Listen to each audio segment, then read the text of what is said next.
සුබ උදෑසනක් හැමෝටම. බුදුහාමුදුරුවන්ට පහනපත්තු කරලා හිතට පොඩි ආශිර්වාදයක් ගත්තේ අද විශේෂ ගමනක් යන්න ඕන හින්දා. අපි යන්නේ ගොඩක් විශේෂ දෙදෙනෙක්ව බලන්න. දැන් වෙලාව උදේ පාන්දර 5යි හරියටම. අපි දැන් හිමීට පාර පැත්තට ඇවිදගෙන යනවා. හැමෝටම ලේසි නිසා අපි කිව්වා අපි පාර අයිනින්ම වයන් එකට නගින්නම් කියලා. එතකොට තවත් වෙලාව ඉතුරු වෙනවනේ. පාරේ ලයිට් එළියට වැටෙන අපේ හැවනැලි දිහා බලද්දී මං කල්පනා කරේ මේ කතාව කොතනින් පටන් ගන්නද කියලා. මොකද මේක ආදරය ගැන විශේෂයෙන්ම කැපකිරීම ගැන ලියවුණු හරිම අපූර්ව කතාවක්. අපි ගියේ ජානකගේ වෑන් එකේ. අපිත් එක්ක මේ ගමනට ලාල් අයියත් එයාගේ ලොකු පුතත් එකතු වුණා. ලාල් අයියා කියන්නේ මගේ මහත්තයාගේ ළඟින් ඉන්න හොඳම යාළුවෙක්. අපි මේ ගමන ගියේ ජානකගේ වෑන් එකේ. මේක ගොඩක් දුර ගමනක්. යන්නේ බදුල්ලේ. අපි යන්නේ ගොඩාක් විශේෂ යුවලක් හම්බ වෙන්න.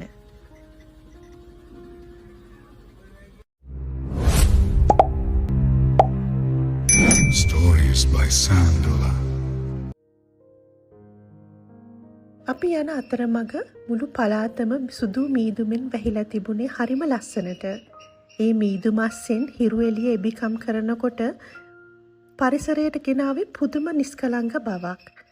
රත්නපුරයට එනකොට යාන්තමට ඉර පායලා තිබුණා. සුමන සමන්දේ හාමුදුරුවන්ගෙන් ආශිර්වාදයක් අරගෙන යන්න අපි අමතක කරේ නැහැ.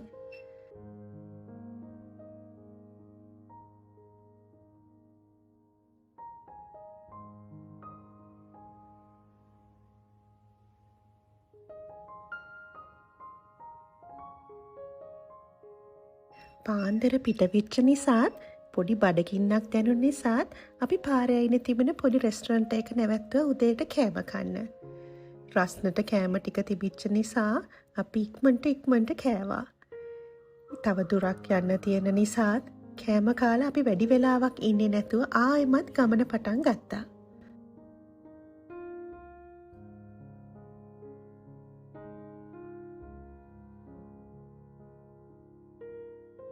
දැන් වෙලාව හරි මේ ගමනේ ඇත්තම අරමුණ ඔයාලට කියන්න. අපි මේ යන්නේ බදුල්ලට. එහි ඉන්නවා වකුගඩු රෝගයෙන් පීඩා විඳින අපි දන්න කෙනෙක්. හැබැයි මේ කතාවේ තියෙන හිතට දැනෙනම දේ තමයි ඔහුට ජීවිතය දෙන්න Tamanගේම වකුගඩුවක් පරිත්‍යාග කරන්න ඉදිරිපත් වෙලා එන්නේ ඔහුගේම ආදරණීය බිරිඳ. ඇත්තටම ආදරය කියන්නේ හුදෙක් වචනවලට විතරක් සීමා වුණු දෙයක් නෙමෙයි කියලා ඔවුන් අපිට ඔප්පු කරලා පෙන්නනවා. තමන්ගේ සහකරු වෙනුවෙන් තමන්ගේ ශරීරයේ කොටසක් දන් දෙන එක මොනතරම් උතුම් කැපකිරීමක්ද. ජීවිතේ මොනතරම් බාධක ආවත් අත් නොහැර එකට ඉන්නවා කියන ඒ පොරොන්දුව ඔවුන් අකුරටම ඉටු කරනවා. මේ වගේ මිනිස්සු තමයි අපිට ජීවත් වෙන්න ලොකුම හයියක් සහ ආදර්ශයක් දෙන්නේ. ආදරය කියන්නේ පරිත්‍යාගයකටයි.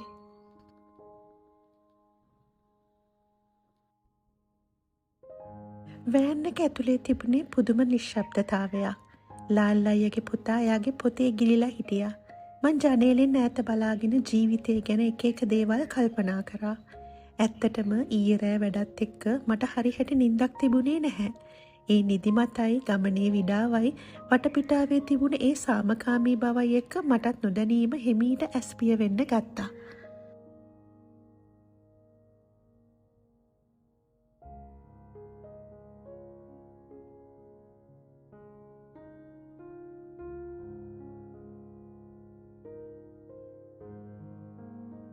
මං නිතරම නෝට් කරපු දෙයක් තමා ජීවිතය අති විශාල දියුණුවක් ලබපු පිරිමින්ගෙන් බහුතරයක් තමන් එක්ක තමන්ට වැඩි දෙයක් නැති කාලේ හිටපු තමන්ව විශ්වාස කරලා ජීවිතයට මුහුණ දෙන්න තමන් එක්ක එකට හිටගත්තු ගැහණියව ජීවිත කාලය පුරාවටම බොහෝම තදින් අල්ලන් ඉන්නවා.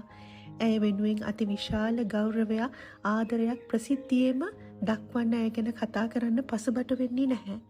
ඒ වගේම මම විශ්වාස කරනවා ගැහණියකගේ හදවතේ උපදින ප්‍රේමය කියන දෙයට අති විශාල බලයක් තියෙනවා. අන්න ඒ ප්‍රේමයෙන් මිනිස්සෙක්ට එන ආශිර්වාදය අස්සෙත් පිරිමියෙක්ගේ ජීවිතේ ඉදිරියට ගෙන යන්න පොඩි ශක්තියක් මඟ පෙන්වීමක් ලැබෙනවා කියලා. ගහක මුල් ගහ ටිකක් වැඩුණට පස්සේ උදුරලා දැම්මොත් ඒ ගහම ටික ටික ඇද වැටෙන්න පටන් ගන්නවනේ. අන්න ඒ වගේ සමහර පිරිමින්ට තමන්ගේ ජීවිතයට පොඩ්ඩක් එළිය වැටෙන්න ගත්තට පස්සේ තමන්ට නැති කාලේ තමන් එක්ක හිටපු ගැහණියව මදි වෙනවා. එහෙම නැත්නම් ඊට වඩා දෙයක් තියෙන තැනකට පනින්න හිතෙනවා. මුල අමතක වෙලා අමුතුම මානසිකත්වයක් එන්න පටන් ගන්නවා.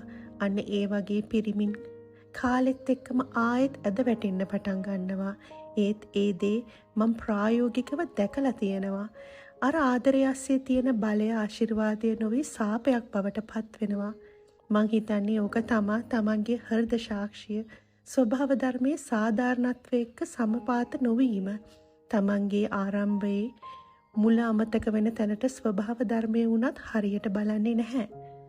මිනිහෙකුගේ සිතවිලි පවිත්‍ර නම් ඒ මනුස්සයාට සදාකාලික දියුණුවක් සැනසීමක් ජීවිතේ ලැබෙනවා. මේකේ අනිත් පැත්තත් එහෙමයි. ගැහණියටත් මේක සමානයි.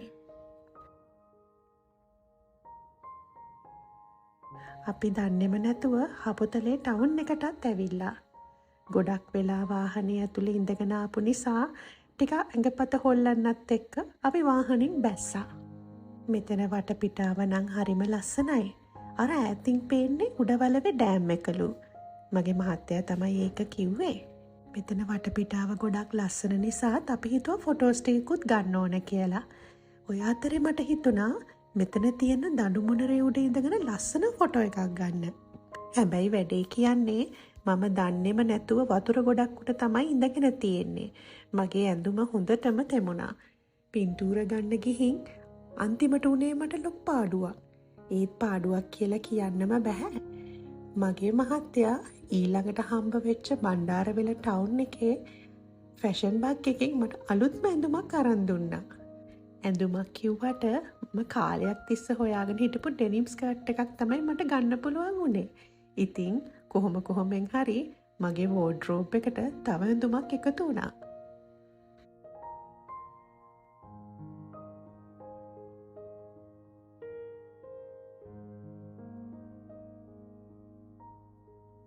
හාලියල ටවුන් එකෙන් හැරිලා කන්ද උඩට ලොකු දුරක් අපිට යන්න තිබුණා.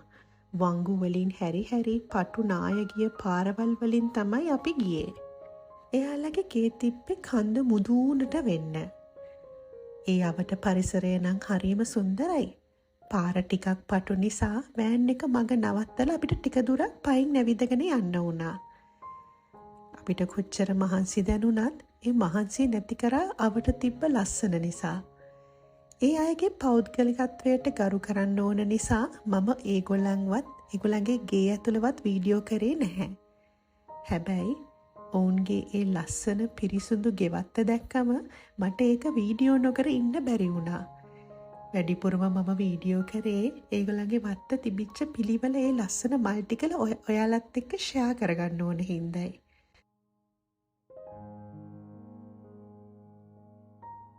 එයාලා අපි වෙනුවෙන් දවල් කෑම ලෑස්ති කරලා තිබ්බා. ඇත්තටම ඒක අපිට ලොකු පුදුමයක් වුණා.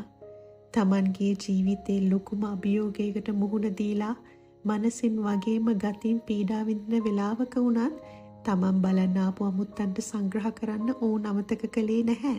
ඒ උතුම් මනුස්සකම දැක්කම මට හිතුනේ අපි කොයි තරම් කාර්යබහුල වුණත් මොනතරම් ප්‍රශ්න තිබුණත් අනුන් ගැන හිතන්න පුළුවන් නම් ඒක තමයි ලෝකේ තියෙන උතුම්ම ගුණය කියලා.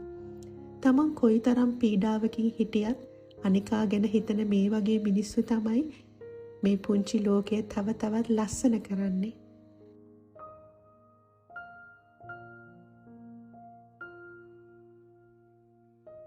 දවල් කෑමෙන් පස්සේ ඉර බහින්න කලින් අපි ආයෙත් එන්න පිටත් වුණා. එන ගමන් මාකට් එකටත් පොඩ්ඩක් ගොඩ වුණේ ගෙදරට අවශ්‍ය අලුත් එළවලු ටිකක් ගන්න. බදුල්ල පැත්තේ තියෙන එළවලු හරිම ෆ්‍රෙෂ්නේ. ඉතින් අපිත් ඕන කරන එළවලු ටිකක් අරගෙන වැඩි වෙලාවක් ඉන්නේ නැතුව ඉක්මනට ආයෙත් ගමන පටන් ගත්තා.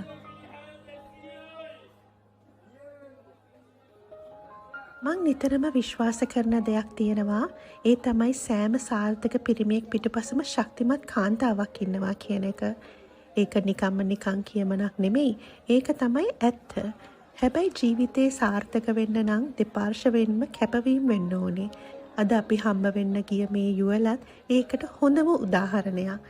සැමියා වෙනුවෙන් බිරිඳ කරන මේ උතුම් පරිත්‍යාගය වගේම ඒ ආදරය රැකගන්න ඔහු දරන ශක්තිය අපිට ලොකු පාඩමක් කියලා දෙනවා. ඇත්තටම ජීවිතය කියන්නේ එක්කෙනෙක් විතරක් දිනන ගමනක් නෙමෙයි. දෙන්නෙක් එකතු වෙලා එකිනෙකා වෙනුවෙන් කැපවෙමින් යන ගමනක්.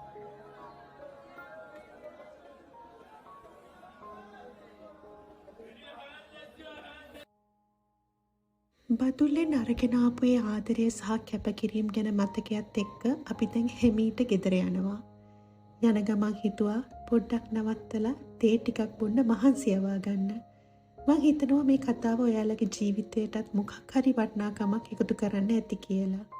වීඩියෝ එකත් එක්ක රැඳී හිටියට ඔයාලට ගොඩාක් ස්තුතියි. ආයෙත් මේ වගේ වීඩියෝ එකකින් හම්බ වෙනකන් මාව අහගෙන මාව බලාගෙන හිටපු ඔයාලා හැමෝටම තෙරුවන් සරණයි.